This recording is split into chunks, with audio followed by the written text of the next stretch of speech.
Als Reaktion auf die weltweite Kritik zu der Assimilationspolitik der Kommunistischen Partei Chinas plant die chinesische Regierung die Verwirklichung eines Propagandafilmes, der die Insassen in den Internierungslagern als glückliche und stolze Chinesen darstellen soll.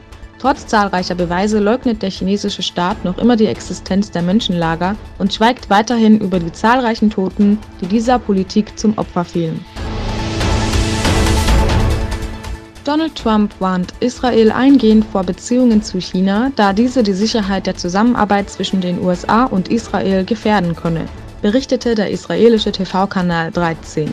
Der US-Außenminister Mike Pompeo stellt fest, dass der chinesische Staat eine Taktik anwendet, die mit Hilfe von Verschuldungen andere Länder in die Falle lockt. Die römisch-katholische Kirche Notre Dame in Paris brennt.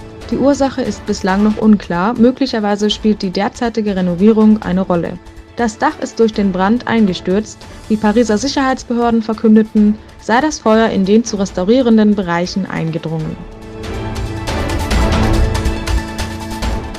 Die Gefechte in Libyen forderten in den letzten 12 Tagen allein mehr als 147 Todesopfer.